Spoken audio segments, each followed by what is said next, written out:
السلام علیکم ورحمۃ اللہ وبرکاتہ۔ ایک بہت ہی اہم واقعہ ہے جو میں آپ کو سنانے جا رہا ہوں، آپ بغور سماعت فرمائیں۔ واقعہ یہ ہے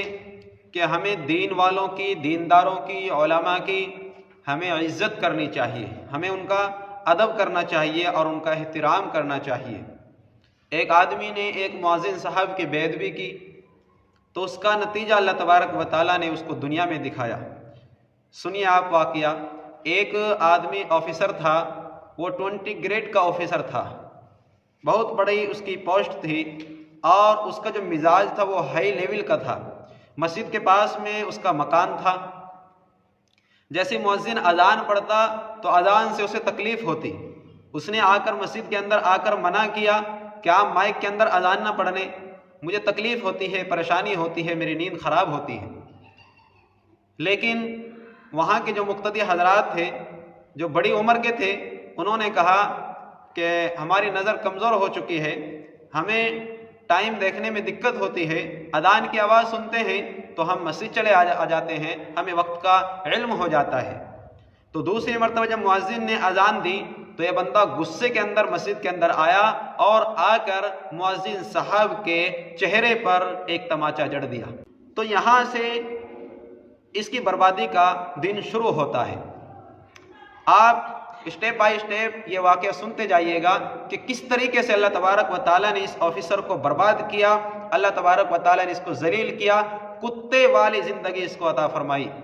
قرآن پاک کے اندر آیت ہے وَتُعِزُّ مَن تَشَاءُ وَتُذِلُّ مَن تَشَاءُ کہ اللہ تبارک و تعالیٰ جس کو چاہے عزت دے، جس کو چاہے ذلت دے۔ تو اللہ تبارک و تعالیٰ نے اس کو عذاب میں مبتلا کیا، اس کے دونوں ہاتھ سینے پر چپک گئے، انگلیوں سمیت سینے پر ایسے چپک گئے، اور اب یہ دونوں ہاتھوں سے نہ تو کھانا کھا سکتا تھا، نہ ہی آفس میں کچھ لکھ سکتا تھا۔ تو اس کی جو بیوی تھی اس کی خدمت کرتی رہی، یہ گھر پر رہنے لگا، لیکن مزاج جو تھا وہ ایک کڑوا مزاج اور بد اس کا لہجہ تھا، برا اس کا لہجہ تھا،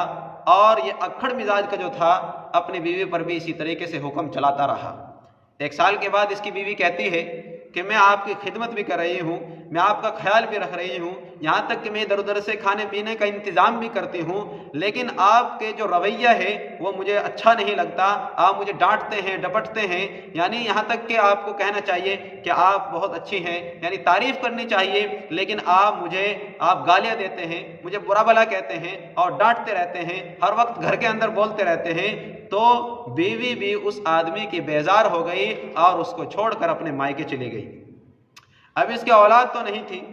ایک بھائی تھا، اس کے بھی بچے تھے، تو بھائی کو اس پر رحم آیا اور بھائی اس کو اٹھا کر اپنے گھر لے گیا، اس کی خدمت کرنے لگا، لیکن یہ اپنی عادت سے مجبور وہاں پر بھی اسی طریقے سے بولنا شروع کیا اور ان کو کبھی ڈانٹتا، کبھی ڈپٹتا، کبھی ان سے گالی کرتا، کبھی اس طریقے سے انہیں ڈانٹتا ڈپٹتا رہتا۔ لیکن جو بھائی کی بیوی تھی اسے برداشت نہ ہوا، اس نے اپنے شوہر سے کہا کہ اس گھر میں یا تو آپ کا بھائی رہے گا یا پھر میں رہوں گی۔ تو وہ اپنے بھائی کے پاس پہنچا اور جا کر اپنے اس معذور بھائی کو سمجھانے لگا، آفیسر کو، کہ بھائی آپ کی خدمت ہو رہی ہے، آپ کا خیال رکھا جا رہا ہے،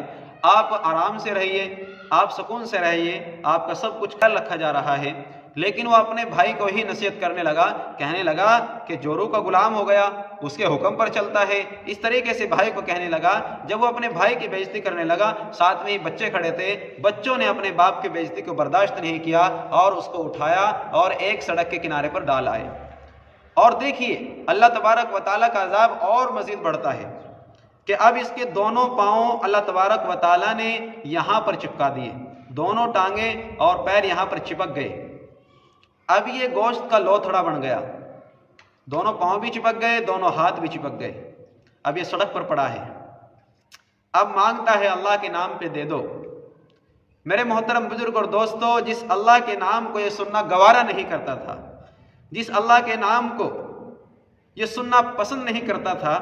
آج اس اللہ کا نام لے کر یہ کھانا مانگ رہا ہے، آج اس اللہ کا نام لے کر یہ بھیک مانگ رہا ہے۔ چنانچہ سامنے سے ایک کالج کا لڑکا گزرتا ہے، اس سے کہتا ہے کہ بھائی میری مدد کیجیے۔ اس نے 10 روپے نکالے اور اس کے سامنے رکھ دیے، کہنے لگا کہ میں معذور ہوں، میں خرید نہیں سکتا، میں لا نہیں سکتا، آپ مجھے ہوٹل سے روٹی لا کر دے دیں اور میں روٹی کھا لوں گا۔